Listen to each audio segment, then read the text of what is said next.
शनाया जड़ी बूटी से कहती है, देख इस वक्त बहस करने का या किसी भी तरह का ड्रामा करने का मेरे पास बिल्कुल वक्त नहीं है, इसलिए जल्दी बता किस तरफ जाना है। जड़ी बूटी कहती है, मैं नहीं बता रही, बोल क्या कर लेगी तू। शनाया चुपचाप घोड़े से उतरती है और पास में रखा एक पत्थर उठाती है और अपनी जेब से जड़ी बूटी को निकालती है। जड़ी बूटी शनाया से पूछती है, क्या कर रही है तू। शनाया बिना जवाब दिए आगे बढ़ने लगती है जहां पर बड़ी सी चट्टान नजर आ रही होती है। जड़ी बूटी दोबारा शनाया से पूछती है, मैं पूछ रही हूँ क्या कर रही है तू, आखिर तेरी मंशा क्या है। शनाया बिना कुछ कहे चुपचाप उस चट्टान तक पहुंचती है और जड़ी बूटी को उस चट्टान पर रखती है और दूसरे हाथ में लिए पत्थर के टुकड़े को हवा में उठाती है। इससे पहले कि शनाया जड़ी बूटी को पत्थर से पीस देती, जड़ी बूटी तुरंत कहती है, अरे रुक रुक रुक, मेरी बात तो सुन पहले। शनाया 2 पल के लिए रुक जाती है, लेकिन उसने पत्थर अभी भी हवा में उठाया हुआ होता है। जड़ी बूटी कहती है, देख ऐसा थोड़ी करते हैं, हम लोग तो पार्टनर है ना यार, थोड़ा गुस्से में इधर उधर भूल हो जाती है तो दिल पर ले रही है। शनाया मजाक के मूड में बिल्कुल नहीं होती और पूछती है, तो मुझे रास्ता बताएगी या नहीं, आखिरी बार पूछ रही है। जड़ी बूटी से कोई जवाब नहीं आता। शनाया अपना हाथ थोड़ा ऊपर उठाकर मारने वाली होती है कि तभी जड़ी बूटी कहती है, बताऊंगी बताऊंगी, रुक जा कमीनी। शनाया 2 पल के लिए रुकती है। जड़ी बूटी फिर से कहती है, अरे सच में बता दूंगी रास्ता, तू पत्थर फेंक दे यार, तेरी कसम। शनाया पत्थर फेंक देती है और जड़ी बूटी को उस चट्टान से उठाकर हाथ में लेती है और पूछती है, अब बता किस तरफ जाना है। जड़ी बूटी थोड़ी देर तक शांत रहती है। शनाया चिल्लाकर पूछती है, बताती है पत्थर उठाऊं दोबारा। जड़ी बूटी कहती है, अरे यार मैं खुद भी तो वही समझने की कोशिश कर रही हूं, यहां पर अलग अलग दिशा से ऊर्जा महसूस हो रही है, लेकिन तेरा राजकुमार कहीं आसपास ही है, किस तरफ है ये समझ नहीं आ रहा। शनाया पूछती है, अब इसका क्या मतलब है। जड़ी बूटी कहती है, इसका ये मतलब है कि वो यहां से आगे नहीं जा पाया, यहीं पर कहीं है। शनाया आसपास देखती है, लेकिन वहां एक तरफ जंगल होता है, दूसरी तरफ एक ऊंचा सा टीला। शनाया जड़ी बूटी से पूछती है, एक तरफ जंगल है, दूसरी तरफ टीला, जाऊं भी तो किधर जाऊं। जड़ी बूटी कहती है, मुझे टीले की तरफ से ज्यादा ऊर्जा महसूस हो रही है। शनाया टीले की तरफ भागती है और ऊपर चढ़ती है। जब वो ऊपर तक पहुंच जाती है तो दूसरी तरफ नीचे उसे एक तालाब दिखाई देता है और तालाब के दूसरे किनारे पर एक आदमी जमीन पर बेहोश पड़ा नजर आता है, जो दूर से भी एक शाही घराने का लगता है। जड़ी बूटी कहती है, कहीं वो राजकुमार चैतन्य तो नहीं। शनाया से रहा नहीं जाता और वो बिना कुछ सोचे ही सीधा तालाब के अंदर छलांग लगा देती है। शनाया के पानी में गिरने से पहले ही जड़ी बूटी चिल्लाते हुए कहती है, अरे जेम्स बॉन्ड की औलाद, अगर तालाब तक ही जाना था तो घूमकर जमीन से भी तो जा सकती थी। लेकिन तब तक शनाया पानी के अंदर गोता लगा चुकी होती है और तैरते हुए तालाब के दूसरे किनारे तक पहुंचती है और पानी से बाहर आती है। शनाया के कपड़े पूरी तरह भीग जाते हैं और पानी से लथपथ होकर वो बाहर आती है। जड़ी बूटी शनाया से कहती है, तुझे पानी में छलांग मारने का मन हुआ था क्या, आने को तो दूसरी तरफ से भी आ सकती थी तू। शनाया बिना कुछ जवाब दिए जल्दबाजी में राजकुमार चैतन्य तक पहुंचती है और देखती है कि वो बेहोश पड़ा है। शनाया जल्दी से नीचे बैठती है और उसका चेहरा अपनी तरफ पलट कर देखती है। राजकुमार चैतन्य के चेहरे का आधा हिस्सा पूरी तरह सड़ चुका था और नीला पड़ गया था। शनाया ये देखकर हैरान हो जाती है और फिर राजकुमार चैतन्य के हाथ को देखती है तो उसके हाथ की चमड़ी भी उसी तरह सड़ रही होती है। शनाया उसके आस्तीन को पकड़कर फाड़ती है। वो देखती है कि वो निशान उसके हाथ से होता हुआ कंधे तक जा रहा है। जड़ी बूटी शनाया से कहती है, रहने दे, ये पूरे शरीर में फैल चुका है, अब कुछ नहीं हो सकता। शनाया राजकुमार चैतन्य के पूरे शरीर को ध्यान से देखती है। उसे यह महसूस होता है कि यह जहर उसके शरीर में फैल चुका है। शनाया राजकुमार चैतन्य की नब्ज पकड़कर देखती है और कहती है, ये तो जिंदा है। जड़ी बूटी कहती है, हाँ फिलहाल के लिए तो जिंदा है, लेकिन ज्यादा देर नहीं रह पाएगा। शनाया अपनी जेब से जड़ी बूटी को निकालकर राजकुमार चैतन्य के शरीर के ऊपर रखती है, लेकिन उससे पहले ही जड़ी बूटी चिल्लाते हुए कहती है, रुक जा, क्या कर रही है तू। शनाया जवाब देती है, इसका जहर अपने अंदर खींच ले, तूने मेरे साथ पहले भी तो किया है। जड़ी बूटी जवाब देती है, सारा जहर एक तरह का नहीं होता मैडम, और ये जहर है ही नहीं, एक तरह की लाइलाज बीमारी है जो अब ठीक नहीं हो सकती। इस बीमारी को कलत्र रोग कहते हैं। ये एक तरह का यौन संचारित रोग है। शनाया पूछती है, कौन सा रोग है, जरा फिर से बताना। जड़ी बूटी शनाया को समझाते हुए दोबारा कहती है, अरे मेरा मतलब था ये एक तरह का सेक्सुअली ट्रांसमिटेड डिजीज है। शनाया को यकीन नहीं आता और पूछती है, यानी ये किसी के साथ सोया होगा और उस लड़की से इसको एक बीमारी लग गई। जड़ी बूटी कहती है, जरूरी नहीं, इसे बीमारी उस मिठाई में मिलाकर खिलाई गई है। यूं समझ ले, इस बीमारी का वायरस किसी मिठाई में मिला हुआ था, लेकिन लोगों को तो यही लगेगा कि ये किसी के साथ सोया होगा। शनाया कहती है, शायद इसीलिए इसने किसी को नहीं बताया कि इसे कुछ हुआ है। जड़ी बूटी कहती है, बिल्कुल, और क्या कारण हो सकता है, वरना इसके राजमहल में इलाज की कोई कमी थोड़ा ना है, एक से एक बढ़कर वैद्य है, लेकिन अब कुछ नहीं हो सकता। शनाया पूछती है, क्यों कुछ नहीं हो सकता, इसकी नब्ज तो अभी तक चल रही है, कोई ना कोई रास्ता तो होगा ही, ऊपर से तेरे पास तो जादुई शक्ति भी है, कुछ करना यार। जड़ी बूटी जवाब देती है, देख मैं इसके सारे शरीर में फैले हुए विषाणु खींच भी लूं तो इसकी चमड़ी बेकार हो चुकी है, ये ऐसी ही रहेगी और विषाणु भी अब तक अंदर फैल चुका है। शनाया पूछती है, तो फैलने से रोका कैसे जा सकता है? जड़ी बूटी कहती है, वो नहीं रुक सकता। इसके पूरे शरीर को देख कैसे नीला पड़ चुका है और सड़ भी चुका है, यानी ये विषाणु चमड़ी के उस भाग से अंदर की तरफ फैल रहा है जहां तक ये दाग मुझे दिखाई दे रहे हैं। शनाया कहती है, लेकिन ये दाग तो इसके पूरे शरीर पर हैं। जड़ी बूटी कहती है, वही तो मैं बता रही हूं। शनाया और जड़ी बूटी दोनों ही काफी देर तक खामोश रहते हैं। शनाया को समझ में आ जाता है कि अब राजकुमार चैतन्य के बचने का कोई रास्ता नहीं है। शनाया की पलकें मायूसी से नम हो जाती हैं और मन ही मन राजकुमार चैतन्य की इस हालत का दोषी वो खुद को मानती है। शनाया को मानो अब लगने लगा था कि थोड़ी ही देर में राजकुमार चैतन्य के दिल की धड़कन शांत हो जाएगी और वो दिल पर इस बोझ को लिए वापस चली जाएगी। लेकिन तभी जड़ी बूटी शनाया से कहती है, सुन, एक रास्ता है। शनाया की जैसे जान में जान आ जाती है और वो मानो कुछ भी करने को तैयार हो जाती है। शनाया जड़ी बूटी से कहती है, हाँ बता, जल्दी बता, क्या रास्ता है? जड़ी बूटी शनाया से कहती है, इसके शरीर में विषाणु फैलने से पहले इसके शरीर की सारी दूषित चमड़ी को इसके शरीर से उतारना होगा। शनाया ये सुनकर घबरा जाती है और पूछती है, तेरा मतलब यह है कि मैं इसके बदन की स्किन छील कर उतार दूं? ये बोलते समय शनाया के जैसे रोंगटे खड़े हो जाते हैं। जड़ी बूटी शनाया को समझाते हुए कहती है, तो पहले पूरी बात सुन लिया कर। मैं इसके शरीर से खून नहीं बहने दूंगी और जब तू इसकी चमड़ी उतार रही होगी ठीक उसी समय मैं इसके शरीर पर नई चमड़ी की परत बनाती चली जाऊंगी। शनाया को यह सुनकर बड़ी हैरानी होती है और वो पूछती है, यानी तू नई स्किन भी पैदा कर सकती है? जड़ी बूटी कहती है, हाँ कर सकती हूँ। शनाया फिर से पूछती है, सच में ऐसा हो सकता है?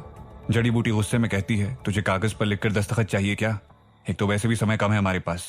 शनाया कहती है, हाँ ठीक है, सॉरी, जल्दी बता, करना क्या है? जड़ी बूटी कहती है, इसके पूरे शरीर पर हल्दी का लेप लगाना होगा और चाकू से आराम आराम से इसके शरीर से सारी दूषित चमड़ी को उतारना शुरू करना होगा। शनाया तालाब के आसपास देखती है और कहती है, अरे यहाँ कोई ऑपरेशन थिएटर है क्या? मैं सब यहाँ पर कैसे करूंगी? जड़ी बूटी कहती है, फिर तुझे इसे लेकर दोबारा राजमहल पहुंचना होगा।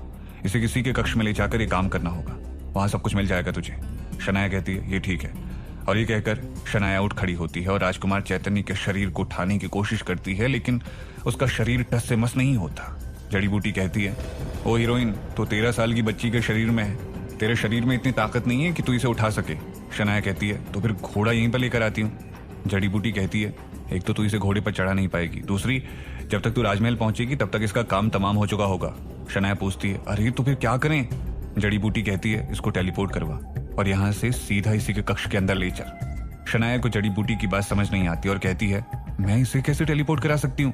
आजकल तो तू खुद मुझे टेलीपोर्ट करवाती है। जड़ी बूटी जवाब देती है, नहीं, मैं कुछ नहीं करती, मैं सिर्फ तुझे इतनी ऊर्जा देती हूँ कि तेरा काम हो जाए। टेलीपोर्ट करवाने की शक्ति मेरे अंदर नहीं है, ये शक्ति सिर्फ तेरे अंदर है और तू चाहे तो मेरी शक्ति का इस्तेमाल करके इसको भी यहाँ से टेलीपोर्ट करवा के ले जा सकती है। शनाया पूछती है, लेकिन कैसे? जड़ी बूटी जवाब देती है, वैसे ही जैसे तेरे साथ मैं टेलीपोर्ट हो जाती हूँ, लेकिन मेरा आकार बहुत छोटा है और तेरे शरीर से चिपकी हुई होती हूँ, इसलिए तुझे महसूस नहीं होता। लेकिन इस राजकुमार के इतने बड़े शरीर को टेलीपोर्ट करवाने के लिए तुझे अपने अंदर से वो जादुई शक्ति की तरंग बाहर तक निकालनी होगी और जब तक ये उस तरंग के अंदर आ जाएगा तो तेरे साथ ये भी टेलीपोर्ट हो जाएगा। शनाया कहती है, मेरे अंदर से किस तरह की तरंग बाहर आएगी? मैं को समझी नहीं। जड़ी बूटी जवाब देती है, तुझे अपनी आंखें बंद करके अपना सारा ध्यान अपने मस्तिष्क और शरीर के अंदर की तरफ केंद्रित करना होगा और एक खास तरह की ऊर्जा को महसूस करने के बाद उस ऊर्जा को अपने शरीर से बाहर की तरफ लाना होगा। ऊर्जा एक ऐसी तरंग के रूप में निकलेगी जैसे हवा में ध्वनि की तरंग आगे बढ़ती है, जैसे सागर में पानी की लहर आगे बढ़ती है और धीरे धीरे उसका घेरा बड़ा होता जाएगा और उस घेरे के अंदर जो भी आएगा तेरे साथ साथ वो भी टेलीपोर्ट हो जाएगा। समझी मेरी बात? शनाया कहती है, हाँ समझ गई, लेकिन मुझे नहीं लगता कि मुझसे ऐसा कुछ हो पाएगा। जड़ी बूटी कहती है, तो भी ठीक है, इसे यहीं मरने के लिए छोड़कर घर चलते हैं। शनाया कहती है, नहीं ऐसा मत बोल यार। जड़ी बूटी कहती है, तो फिर क्या कहूं मैं? आंखें बंद करो और अपने काम पर ध्यान दे। शनाया अपनी आंखें बंद करती है। शनाया अपना सारा ध्यान एक जगह पर केंद्रित करती है और उस ऊर्जा को महसूस करने का प्रयास करती है जिससे वो टेलीपोर्ट हुआ करती है। शनाया काफी देर तक आंखें बंद किए हुए एकदम शांत खड़ी रहती है और फिर आखिरकार आंखें खोलते हुए कहती है, मुझे कुछ महसूस नहीं हो रहा। जड़ी बूटी कहती है, क्योंकि तू यकीन नहीं कर रही है। उस ऊर्जा पर विश्वास कर और उसे महसूस कर और अपने शरीर से बाहर बहने दे। शनाया फिर से आंखें बंद करती है और फिर खोल देती है, फिर वही बात दोहराती है, कुछ महसूस नहीं हो रहा मुझे। जड़ी बूटी कहती है, लेकिन मुझे महसूस हो रहा है। शनाया पूछती है, क्या महसूस हो रहा है? जड़ी बूटी कहती है, इस राजकुमार के दिल की धड़कनें धीमी पड़ने लगी है। शनाया जल्दी से राजकुमार चैतन्य के सीने पर हाथ रखती है और उसे भी ये समझ में आ जाता है कि राजकुमार चैतन्य अपना दम तोड़ रहा है। शनाया पूरी तरह घबरा जाती है और दर्द भरी आवाज में कहती है, कुछ कर, कुछ तो कर यार। जड़ी बूटी कहती है, मैं तो तैयार हूं, लेकिन इसे यहां से ले जाने के लिए टेलीपोर्ट तो तुझे ही करना होगा। मैं अपनी ऊर्जा भी तुझे देने को तैयार हूं, लेकिन मेरे अंदर टेलीपोर्ट करवाने की शक्ति नहीं है, ये सिर्फ तू ही कर सकती है। शनाया खुद को ऐसी स्थिति में पाती है जिसमें सिर्फ करो या मरो वाला हाल होता है। फर्क बस इतना है कि शनाया अपनी पूरी कोशिश करते हुए भी ये काम नहीं कर पा रही, और तभी अचानक से ऐसा कुछ होता है जिससे शनाया का दिमाग पूरी तरह घूम जाता है, जैसे उसके अंदर एक तरह की बिजली दौड़ गई हो और वो अपनी आंखें बंद कर पूरी ताकत के साथ ध्यान लगाना शुरू कर देती है, क्योंकि शनाया को अचानक से राजकुमार चैतन्य को मरता देख विक्को की याद आ जाती है। एक बार पहले भी उसके साथ ऐसा हो चुका है। उसका कोई अपना उसे छोड़कर हमेशा के लिए जाने वाला होता है, जिसके लिए उसने अपना सब कुछ दांव पर लगाकर भी उसे बचाना चाहा, लेकिन उसे अब तक नहीं पता था कि विक्को ठीक भी है या नहीं। शनाया एक बार फिर किसी के आगे घुटने नहीं टेकना चाहती थी। इस बार उसे खुद पर पूरा यकीन था। वो आंखें बंद कर अपना सारा ध्यान अपने दिमाग की नसों पर केंद्रित कर देती है और एक ऐसी ऊर्जा को महसूस करती है जो उसके शरीर में दौड़ रही हो। शनाया का शरीर पूरी तरह से स्थिर हो जाता है। चेहरे पर कोई भावना नहीं होती, जैसे शनाया को एहसास ही नहीं है कि वो किस जगह पर बैठी है, उसके सामने क्या है। उसके शरीर को देखकर ऐसा लगता है जैसे वो किसी और दुनिया में जा चुकी है। काफी देर की चुप्पी के बाद जड़ी बूटी शनाया से धीमे स्वर में कहती है, शनाया, तुम्हारे अंदर से ऊर्जा उत्पन्न हो रही है, मुझे महसूस हो रहा है, अपने ध्यान को और केंद्रित करो। शनाया बाल बराबर पे बिना हिले वैसी ही खड़ी रहती है और देखते ही देखते शनाया के शरीर से एक लहराती हुई तरंग बाहर निकल जाती है। क्या शनाया की इस जादुई शक्ति का कोई और भी राज है? आखिर और क्या क्या राज छिपे हुए हैं शनाया की इन शक्तियों के पीछे? क्या शनाया राजकुमार चैतन्य को टेलीपोर्ट करके ले जा सकेगी या अपने इस प्रयास में विफल हो जाएगी? जानने के लिए सुनते रहिए एक थी शिरीन, सिर्फ पॉकेट एफएम पर।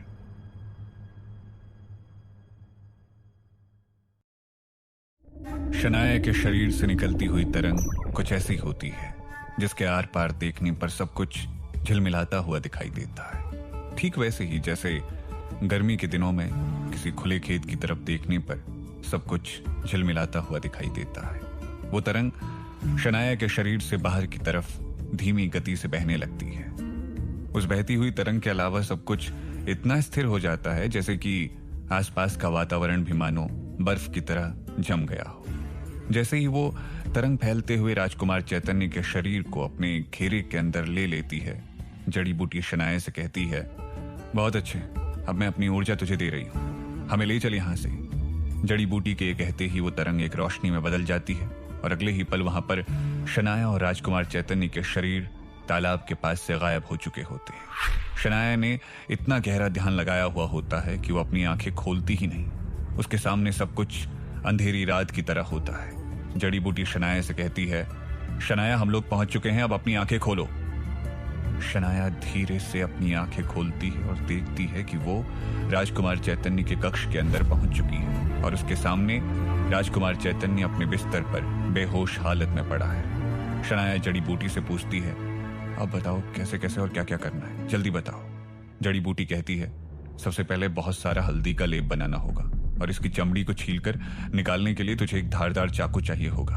शनाया कक्ष के चारों तरफ गौर से देखती है और कहती है, ये सब यहाँ तो नहीं होगा, हल्दी रसोई घर के अंदर मिल सकती है। जड़ी बूटी कहती है, हाँ ठीक है, तो फिक्र मत कर, इस राजमहल का पूरा ब्लूप्रिंट है मेरे पास, तू टेलीपोर्ट कर, मैं तुझे रसोई घर तक ले जाती हूँ। शनाया कहती है, ठीक है, जल्दी करो, और अपनी आंखें बंद कर लेती है और वहां से टेलीपोर्ट होकर सीधा राजमहल के रसोई घर में प्रकट होती है।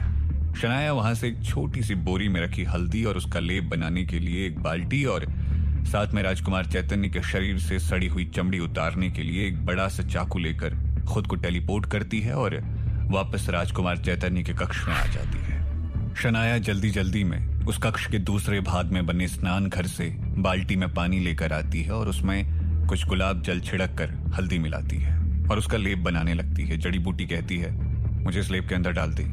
शनाया जड़ी बूटी को अपनी जेब से निकालकर उस हल्दी के लेप में डाल देती है और उसे घोंटती रहती है जब तक वो हल्दी का लेप पूरी तरह तैयार नहीं हो जाता।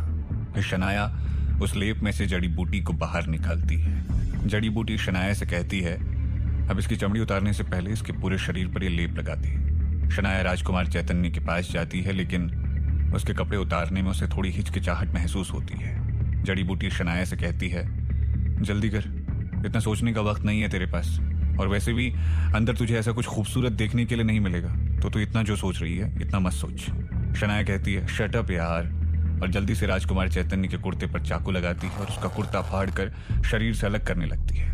कपड़ा शरीर से हटने पर शनाया को दिखता है कि राजकुमार चैतन्य के पूरे शरीर में वो विषाणु फैल चुका है और उसकी सारी चमड़ी मर चुकी है और सख्त हो चुकी है। जैसे ही शनाया कपड़ा चीरते हुए राजकुमार चैतन्य के पजामे तक पहुंचती है और उसे चीरते ही शनाया के मुंह से अपने आप निकल जाता है यक, जैसे उसे कुछ बहुत ही ज्यादा घिनौनी चीज दिख गई हो। जड़ी बूटी शनाया से कहती है, तुझे क्या लगा था कुछ खूबसूरत नजारा देखने को मिलेगा? इसकी सारी चमड़ी सड़ चुकी है, ऊपर से लेकर नीचे तक की। शनाया जड़ी बूटी से कहती है, हाँ हाँ दिखाई दे रहा है मुझे, ज्यादा बोलने की जरूरत नहीं है। और फिर शनाया हल्दी का लेप लेकर राजकुमार चैतन्य के सारे शरीर पर लगाना शुरू कर देती है। शनाया राजकुमार चैतन्य के पूरे शरीर पर अच्छी तरह से हल्दी का लेप लगाती है। जड़ी बूटी शनाया से कहती है, थोड़ा जल्दी हाथ चला, इसकी धड़कन बंद होने लगी है। शनाया अपना हाथ तेज कर देती है और आखिर में राजकुमार चैतन्य का पूरा शरीर हल्दी के लेप से ढक जाता है। जड़ी बूटी शनाया से कहती है, ठीक है, अब तो इसकी चमड़ी को आराम आराम से उतार सकती है, लेकिन उससे पहले मुझे इसकी जबान के नीचे रख दे। शनाया पूछती है, मतलब तुझे इसके मुंह के अंदर रख दूं? जड़ी बूटी कहती है, हाँ तूने सही सुना, मुझे इसकी जीभ के नीचे रख, क्योंकि जब तू इसकी सड़ी हुई खराब चमड़ी उतार रही होगी तो मैं इसके शरीर को इतनी ऊर्जा देती रहूंगी जिससे इसका शरीर अपने आप नई चमड़ी बनाता रहेगा। शनाया कहती है, अच्छा अब समझी। और शनाया जड़ी बूटी को राजकुमार चैतन्य की जीभ के नीचे रखकर उसका मुंह बंद कर देती है और फिर चाकू लेकर उसकी चमड़ी शरीर से अलग करने को तैयार हो जाती है, लेकिन शनाया के हाथ कांपने लगते हैं। जड़ी बूटी शनाया को तंज कसते हुए कहती है, क्या हुआ स्पेशल एजेंट शनाया, हाथ क्यों कांप रहे हैं? शनाया चिढ़ जाती है और कहती है, मैं कोई सर्जन नहीं, रॉ में थी, मैं बंदूक चलाती थी, टांके नहीं लगाती थी, समझी? जड़ी बूटी कहती है, तो कोई बात नहीं, अगर टांका नहीं लगाया तो क्या हुआ, अब चीरा लगा, चल जल्दी कर। शनाया के हाथ अभी भी कांप रहे होते हैं और वो कहती है, हाँ हाँ ठीक कर तो रही हूँ। और शनाया चाकू को राजकुमार चैतन्य के बेजान पड़े शरीर पर लगाती है और उसके कंधे से उसकी सड़ी हुई चमड़ी बहुत ही सावधानी के साथ उतारने लगती है। जैसे ही राजकुमार चैतन्य के शरीर से चमड़ी उतरती है, ठीक उसी जगह पर नई चमड़ी बनना शुरू हो जाती है। शनाया अपनी आंखों से यह हैरत अंगेज नजारा देखती है और जड़ी बूटी से कहती है, तुम सच में कमाल हो यार। जड़ी बूटी कहती है, मुझसे बात मत कर, मेरी सारी ऊर्जा इसी काम में लग रही है, तू अपना काम करती चल, वरना मेरे काम में गड़बड़ी हो सकती है। शनाया कहती है, हाँ ठीक है, माफ करना। और फिर शनाया बिना कुछ कहे धीरे धीरे राजकुमार चैतन्य के शरीर से सड़ी हुई चमड़ी निकालते रहती है और उसकी जगह जड़ी बूटी की चमत्कारी शक्ति से नई चमड़ी राजकुमार चैतन्य के शरीर पर बनती रहती है। शनाया को कहीं से कुछ बदबू आने लगती है और वो आसपास देखती है तो सोचती है, ये इतनी गंदी बदबू कहां से आ रही है? शनाया अपने नाक को ढकने की कोशिश करती है। जड़ी बूटी शनाया से कहती है, यह बदबू इस बेकार चमड़ी से आ रही है जिसे तू काट कर जमीन पर फेंक रही है, इसे इस तरह मत फेंक, किसी बर्तन में इकट्ठा कर आखिर में इसे जला देना। शनाया जमीन पर देखती है कि सड़ी हुई चमड़ी के टुकड़े पूरे फर्श को गंदा कर रहे हैं। शनाया जल्दी से हल्दी के लेप वाली बाल्टी लेकर उस सारी चमड़ी के टुकड़ों को उसके अंदर डालती है और फिर चाकू से राजकुमार चैतन्य के शरीर पर अपना काम दोबारा शुरू करती है। शनाया लगभग 3 घंटे तक ये काम खामोशी के साथ करती चली जाती है और जड़ी बूटी के चमत्कार से राजकुमार चैतन्य के शरीर पर नई चमड़ी बनती चली जाती है। आखिरकार शनाया का काम खत्म होता है और उसके सामने राजकुमार चैतन्य एक ऐसे शरीर के साथ लेटा हुआ होता है जो दिखने में बिल्कुल पूरी तरह पहले जैसा था। हालांकि शनाया के सामने राजकुमार चैतन्य नग्न अवस्था में था और इससे पहले शनाया ने कभी ऐसी अवस्था में राजकुमार चैतन्य को नहीं देखा था। इसीलिए वो यही मान लेती है कि राजकुमार चैतन्य कपड़ों के अंदर से भी ऐसा ही दिखा करता होगा। शनाया को शायद इस बात का एहसास नहीं होता कि राजकुमार चैतन्य को वो कुछ ज्यादा ही देर से देखे जा रही थी और इसीलिए जड़ी बूटी शनाया को दोबारा काम पर ध्यान देने को कहती है। और शनाया को एकदम से याद आता है कि अभी उसका काम पूरा नहीं हुआ। शनाया जड़ी बूटी से पूछती है, अच्छा ये सारी खराब चमड़ी का क्या करूं? इसमें से तो बहुत ज्यादा बदबू आ रही है। जड़ी बूटी कहती है, ये सिर्फ बदबू नहीं है, इनसे विषाणु भी निकल रहे हैं जो हवा में फैल रहे हैं। इसे जल्द से जल्द जला दे, वरना कोई भी इसके संपर्क में आते ही संक्रमित हो सकता है। शनाया आसपास जलाने के लिए कोई चीज ढूंढती है और फिर पास में जल रही एक मोमबत्ती उठाकर उस बाल्टी में डाल देती है और वो सारी चमड़ी जलने लग जाती है। शनाया को इस बात का अंदाजा भी नहीं था कि चमड़ी के जलते ही उसकी बदबू दोगुनी हो जाएगी। शनाया जल्दी से अपनी नाक पर हाथ रखती है और जड़ी बूटी से कहती है, अरे इसकी बदबू तो और भी ज्यादा तेज हो गई। उस जलती हुई चमड़ी से खूब सारा धुआं भी निकलने लगता है। शनाया उस आग को बुझाने के लिए स्नान घर से पानी लाने के लिए जाने लगती है। तभी जड़ी बूटी उससे पूछती है, अरे जा कहाँ रही है तू? शनाया जवाब देती है, आग को बुझाने के लिए, इस बदबू से मर जाऊंगी मैं। और ठीक उसी समय कक्ष का दरवाजा कोई खटखटाने लगता है। बाहर से आवाज आती है, कौन है अंदर? शनाया को समझ में आ जाता है कि उसे इसी वक्त वहां से टेलीपोर्ट होकर भागना होगा, वरना राजमहल के सैनिक उसे अंदर आकर पकड़ लेंगे। शायद इस जलती हुई चमड़ी की बदबू बाहर तक जा चुकी है। शनाया पलटकर राजकुमार चैतन्य की ओर वापस आने लगती है ताकि उसके मुंह के अंदर से वो जड़ी बूटी निकालकर वहां से भाग सके, लेकिन वो ये देखकर हैरान हो जाती है कि ठीक उसी वक्त राजकुमार चैतन्य को भी होश आने लगता है। राजकुमार चैतन्य अपनी बेहोशी के आलम से बाहर आने की कोशिश करता हुआ अपनी आंखें खोलता है और शनाया की तरफ देखता है, लेकिन उसे कुछ साफ नजर नहीं आता। उसे सब कुछ धुंधला सा दिखाई देने लगता है। शनाया राजकुमार चैतन्य की खुली आंखों को देखकर घबरा जाती है, क्योंकि शनाया राजकुमार चैतन्य से मिलने के लिए अपना भेष बदल कर आई थी, लेकिन राजकुमार का इलाज करते समय शनाया का नकाब चेहरे से कब उतर गया ये उसे भी ध्यान नहीं था। शनाया को यह लगने लगता है कि राजकुमार चैतन्य ने उसे अपने सामने खड़ा देख लिया और उसे समझ में आ गया था कि उस लड़के के भेष में कोई और नहीं बल्कि सेनापति चक्रदेव की बेटी शिरीन थी। लेकिन शनाया की जान में जान तब आती है जब राजकुमार चैतन्य उठकर बैठते हुए अपनी लड़खड़ाती जबान और शनाया को ठीक से देखने की कोशिश करते हुए पूछता है, कौन है वहां पर? राजकुमार चैतन्य अपनी आंखों को अपने हाथों से मलता हुआ शनाया को ठीक से देखने की कोशिश करता है। उसे महसूस होता है कि उसके मुंह में कुछ रखा है। राजकुमार चैतन्य अपने मुंह में हाथ डालता है और अपनी जीभ के नीचे से शनाया की जड़ी बूटी निकालकर उसे अपने हाथ में लेकर देखने की कोशिश करता है कि वो क्या है। तभी शनाया को यह समझ आ जाता है कि राजकुमार चैतन्य होश में आ गया है, लेकिन अभी पूरी तरह से देख सुन नहीं पा रहा है। इससे पहले कि राजकुमार चैतन्य को समझ पाता, शनाया तेजी से उसकी ओर दौड़ती है और उसके हाथ से जड़ी बूटी को छीनकर वहां से खुद को टेलीपोर्ट कर लेती है। ठीक उसी क्षण कक्ष का दरवाजा खोलकर कुछ सेवक अंदर आते हैं और जलती हुई चमड़ी को देखकर सब अपनी अपनी नाक पर हाथ रख लेते हैं। एक सेवक दौड़कर स्नान घर से पानी लाता है और उस आग को बुझा देता है। दूसरा सेवक कहता है, इससे तो बहुत गंदी बदबू आ रही है, इसे बाहर ले जाकर फेंक दो। एक सैनिक राजकुमार चैतन्य की तरफ आकर उसे सहारा देते हुए पूछता है, कुंवर आप ठीक तो हैं? क्या हुआ था यहाँ पर? चैतन्य की सांसें तेज चल रही होती है और वो सेवक से कहता है, पता नहीं, मुझे कुछ समझ नहीं आ रहा, मुझे थोड़ा आराम चाहिए। सेवक राजकुमार चैतन्य से बिना कुछ कहे उसके सर के पीछे हाथ देकर सहारा देते हुए उसे वापस बिस्तर पर सुला देता है और फिर अपने साथी से कहता है, ऐसा कैसे हो सकता है? कुंवर तो हमारे सामने बाहर गए थे, तो फिर इस कक्ष के अंदर कहां से आए? दूसरा साथी भी हैरान होकर कहता है, वही तो मैं भी सोच रहा हूं, जबकि कक्ष का दरवाजा भी किसी ने अंदर से बंद कर दिया था, हम तो कक्ष के बाहर ही खड़े थे। दोनों ही सेवक कश्मकश में होते हैं और फिर उनमें से एक कहता है, हमें चलकर राजकुमार बालासुंदरम को यह सब बता देना चाहिए कि कुंवर आ चुके हैं। दूसरा सेवक कहता है, हाँ ठीक है, लेकिन मैं यहीं पर रुकता हूँ, कुंवर की हालत ठीक नहीं लग रही, तुम जाकर छोटे कुंवर को खबर कर दो। और फिर वो सेवक अपने साथी की बात मानते हुए वहां से चला जाता है। दूसरा सेवक राजकुमार चैतन्य को नग्न अवस्था में देखकर सोचता है कि ये कुंवर ने अपने सारे वस्त्र क्यों उतार दिए हैं, और फिर वो सेवक राजकुमार चैतन्य के शरीर पर एक चादर डाल देता है। दूसरी तरफ शनाया टेलीपोर्ट होकर अपने कक्ष में पहुंचती है और वो इतनी जल्दबाजी में खुद को टेलीपोर्ट करके भागी थी कि वो कक्ष के अंदर प्रकट होते ही लड़खड़ा कर गिरने वाली होती है और एक कुर्सी को पकड़कर खुद को गिरने से बचाती है और सहारा लेकर खड़ी हो जाती है। शनाया एक गहरी सांस लेती है, जैसे उसे एक बड़ी राहत मिली हो, और वो कहती है, शुक्र है उसने मुझे देखा नहीं। जड़ी बूटी कहती है, उसने तुझे देख लिया है। शनाया कहती है, नहीं देखा है, सुना नहीं, वो तेरे सामने ही तो पूछ रहा था कौन है वहां। जड़ी बूटी कहती है, ऐसा नहीं है कि उसे बिल्कुल दिखाई नहीं दे रहा था, उसे तो दिखाई दे रही थी क्योंकि मैं उसके मुंह के अंदर बैठी थी, इसीलिए उसकी दृष्टि से तुझे मैं भी देख पा रही थी। उसे बाद में याद आ ही जाएगा कि उसके सामने सेनापति चक्रदेव की बेटी शनाया खड़ी थी। वो इस वक्त तुझे इसीलिए नहीं पहचान पाया क्योंकि उसका दिमाग स्थिर नहीं था, लेकिन जैसे ही वो सोकर उठेगा वो तुझे याद करने की कोशिश करेगा और उसे पूरा शक होगा कि वहां तू ही थी। शनाया जड़ी बूटी से पूछती है, तो फिर अब क्या करना होगा?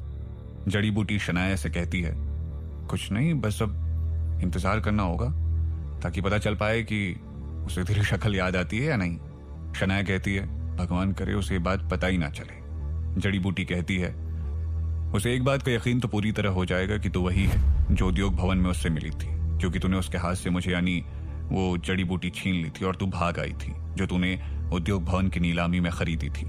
शनाया जड़ी बूटी से पूछती है, क्या कोई ऐसा तरीका है जिससे हम लोग उसकी याददाश्त सिर्फ इतनी मिटा पाएं जितने में उसने मुझे देखा है, यानी सिर्फ आज रात की सारी बातें उसे याद ना हो?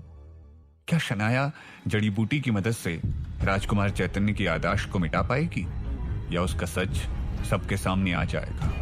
अगर शनाया का सच सबके सामने आ गया तब उसे कैसी परेशानियों से गुजरना पड़ेगा, जानने के लिए सुनते रहिए एक थी शिरीन, सिर्फ पॉकेट एफएम पर।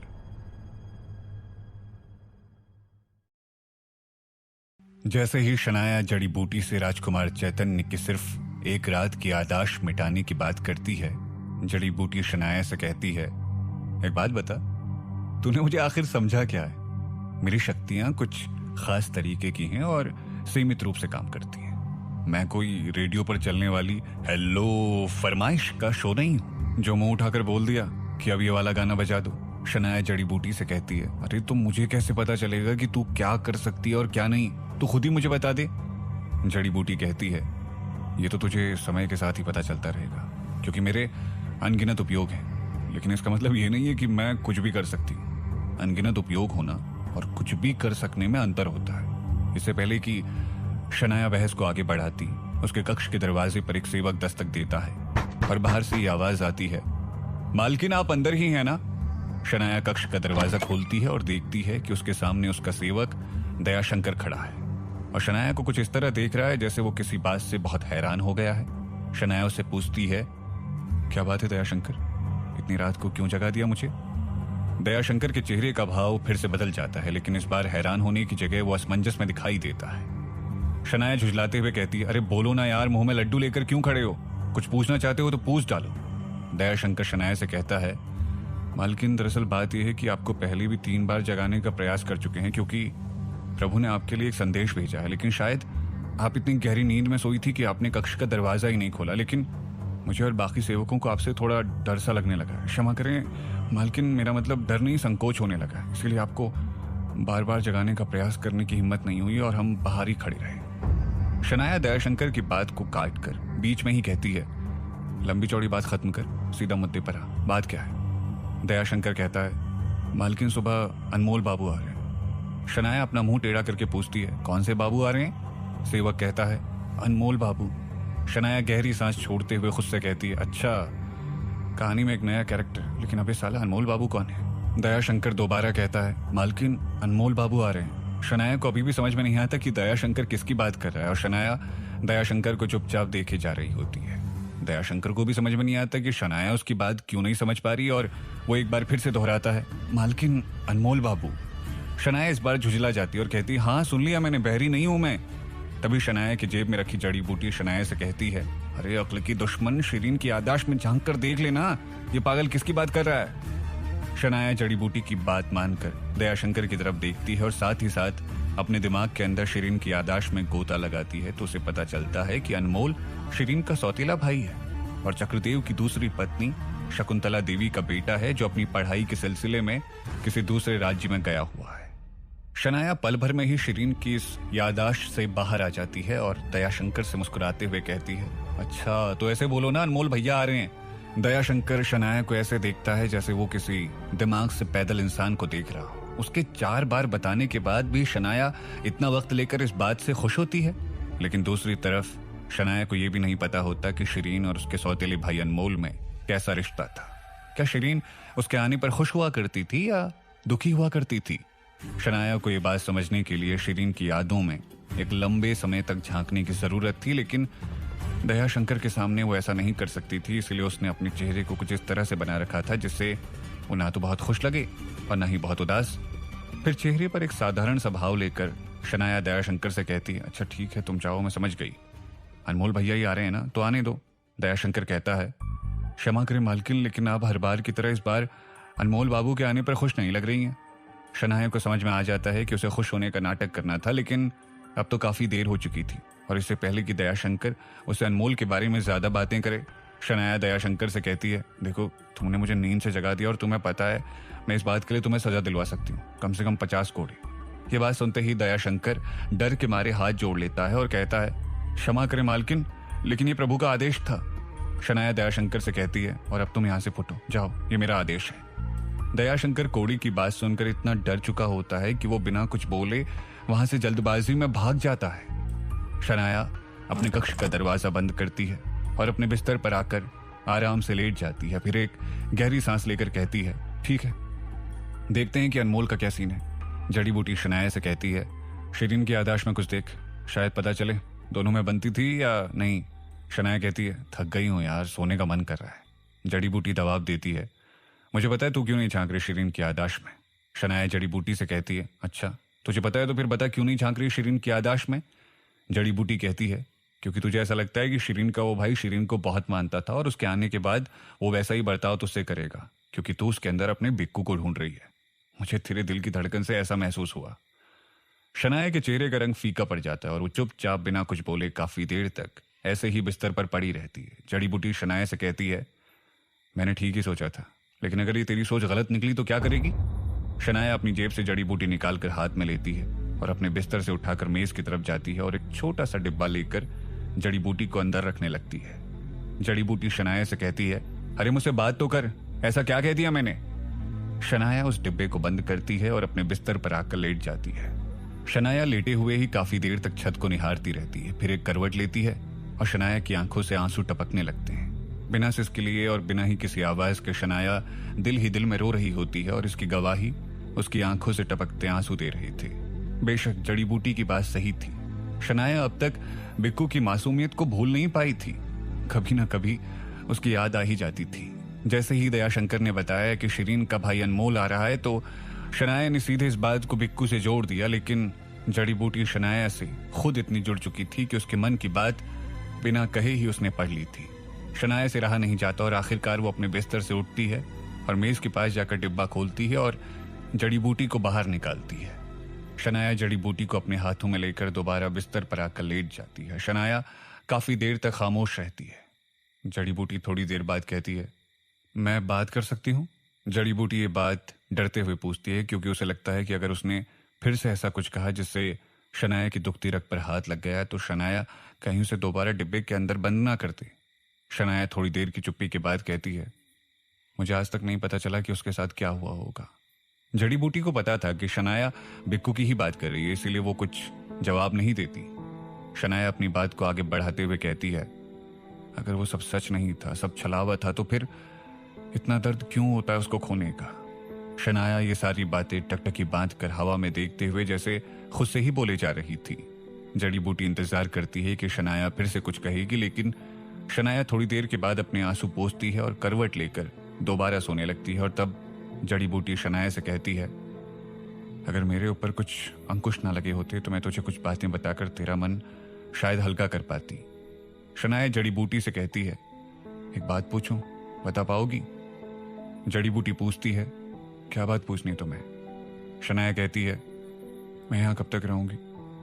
यहाँ पर रहना इतना बुरा नहीं लगता, लेकिन फिर भी डर लगता है कि कहीं बड़ी परेशानी के आने से पहले किसी तरह का कोई छलावा तो नहीं।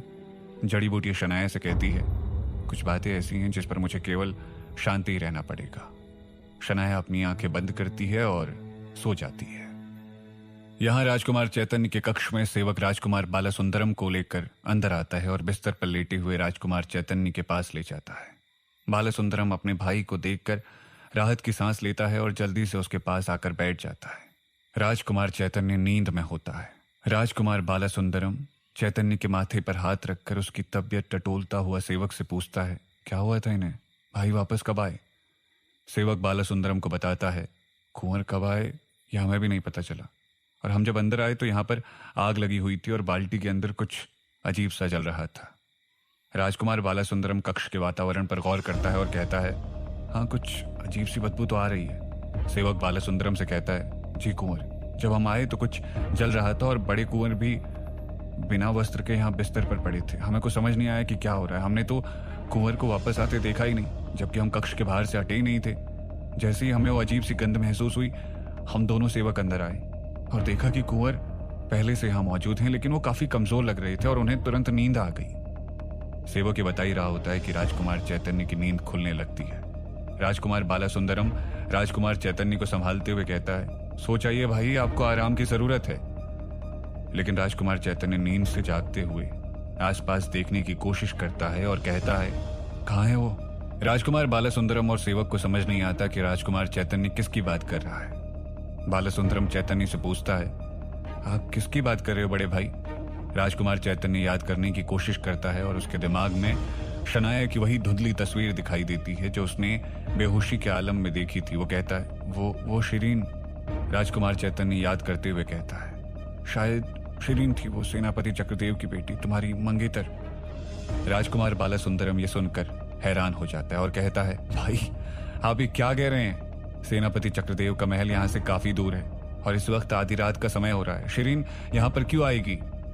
राजकुमार चैतन्य सोचने लगता है, जैसे उसे खुद भी समझ ना आ रहा हो कि वो क्या याद करने की कोशिश कर रहा है। फिर उसे अपने मुंह में रखी जड़ी बूटी का ख्याल आता है और शनाया ने अपना भेष बदलने के लिए जो कपड़े पहने थे, राजकुमार चैतन्य उन कपड़ों को याद करते हुए कहता है, नहीं, शिरीन नहीं थी, शायद वो लड़का था जो उद्योग भवन में मिला था। राजकुमार बालासुंदरम ये बात सुनकर थोड़ा हैरान हो जाता है और पूछता है, वो लड़का जो उद्योग भवन में मिला था, जिसने छल करके वो जड़ी बूटी छीनी थी, क्या आप उसी लड़के की बात कर रहे हैं भाई? राजकुमार चैतन्य कहता है, हाँ शायद वही था या थी, कुछ समझ में नहीं आ रहा, ठीक से याद नहीं आ पा रहा मुझे। राजकुमार चैतन्य खुद ही पूरे विश्वास से कुछ नहीं कह पा रहा था। तभी राजकुमार बालासुंदरम कहता है, भाई आपकी तबीयत ठीक नहीं लग रही है, आप आराम कीजिए, हम सुबह बात करेंगे। राजकुमार चैतन्य कहता है, हाँ शायद तुम सही कह रहे हो, मुझे थोड़ा आराम कर लेना चाहिए, मैं शायद ठीक से सोच भी नहीं पा रहा हूँ कुछ। राजकुमार बालासुंदरम चैतन्य को सहारा देकर दोबारा बिस्तर पर लेटने में मदद करता है और तभी राजकुमार बालासुंदरम का ध्यान चैतन्य के कंधे पर जाता है और कहता है, भाई आपके कंधे पर एक चोट का निशान था, ये कैसे ठीक हुआ? ये बात सुनते ही राजकुमार चैतन्य को याद आता है कि उसकी सारी चमड़ी तो सड़ चुकी थी और वो रामगढ़ की तरफ घनश्याम दास से बदला लेने के लिए भागा था। राजकुमार चैतन्य को ये बात याद आते ही वो अपने बिस्तर से उठने लगता है। राजकुमार बालासुंदरम और सेवक दोनों ही चैतन्य को रोकने की कोशिश करते हैं, लेकिन राजकुमार चैतन्य फिर भी खड़ा हो जाता है और शीशे के सामने आकर अपने शरीर से चादर हटाकर खुद के पूरे शरीर को आईने में देखता है कि उसके शरीर पर एक भी निशान नहीं है, बल्कि उसके शरीर पर से कुछ ऐसे निशान भी गायब हो गए जो उसके बचपन में चोट लगने से उसे मिले थे। राजकुमार चैतन्य अपने पूरे शरीर को बड़ी हैरानी से देख रहा होता है और दूसरी तरफ बालासुंदरम और उसके साथ खड़े सेवक अपनी नजर घुमा लेते हैं और बालासुंदरम चैतन्य से कहता है, भाई आप क्या कर रहे हो? आपने कोई वस्त्र नहीं पहना हुआ है, आप चादर अपने शरीर से मत हटाइए। राजकुमार चैतन्य को याद आता है कि वो यहाँ पर अकेला नहीं है और वो जल्दी से चादर जमीन से उठाता है और अपने शरीर को ढक लेता है, लेकिन राजकुमार चैतन्य को समझ आ जाता है कि कुछ तो ऐसा हुआ था जो बहुत ही अजीब था। राजकुमार चैतन्य अपनी मेज की दराज को खोलता है और देखता है कि वो मिठाई का डब्बा अब तक वहीं पड़ा है और उसके अंदर वो मिठाई भी वैसी की वैसी ही पड़ी थी जैसे उसने खाई थी। राजकुमार बालासुंदरम को राजकुमार चैतन्य का इस तरह से अजीब व्यवहार करना समझ नहीं आता। वो पूछता है, भाई कुछ बताइए तो सही, बात क्या है? आप इस तरह से अजीब बर्ताव क्यों कर रहे हैं? राजकुमार चैतन्य बालासुंदरम से कहता है, भाई एक बात कहनी थी, अगर तुम्हें बुरी ना लगे। राजकुमार बालासुंदरम जवाब देता है, आप बेफिक्र होकर कहिए भाई, क्या बात है? राजकुमार चैतन्य कहता है, कल मुझे तुम्हारी मंगेतर से मिलना है, शिरीन से मिलना है। राजकुमार बालासुंदरम को यह बात बड़ी अजीब लगती है। वो पूछता है, भाई मैं कुछ समझ नहीं पा रहा, यह अचानक से आप चक्रदेव की बेटी से क्यों मिलना चाहते हैं? राजकुमार चैतन्य मन ही मन सोच रहा होता है कि शायद बेहोशी के आलम में उसने जिसे देखा वो शिरीन थी, लेकिन उसके दिमाग में एक और प्रतिद्वंद ये चल रहा होता है कि उसने शिरीन की जगह उस लड़के को देखा था जो उसे उद्योग भवन में मिला था। राजकुमार बालासुंदरम चैतन्य से कहता है, भाई अगर आपको शिरीन से मिलना ही है तो हम कल ही वहां चलेंगे, आप बेफिक्र रहिए, बस अभी के लिए आप बस आराम कर लीजिए। और फिर राजकुमार बालासुंदरम चैतन्य को उसके बिस्तर पर लेटने में मदद करता है और सेवकों के साथ वहां से चला जाता है। क्या राजकुमार चैतन्य पता लगा पाएगा कि शनाया ही वो लड़का है जिससे वो उद्योग भवन में मिला था, या शनाया उसे गुमराह करने में कामयाब हो जाएगी? आगे की कहानी जानने के लिए सुनते रहिए एक थी शिरीन, सिर्फ पॉकेट एफएम पर।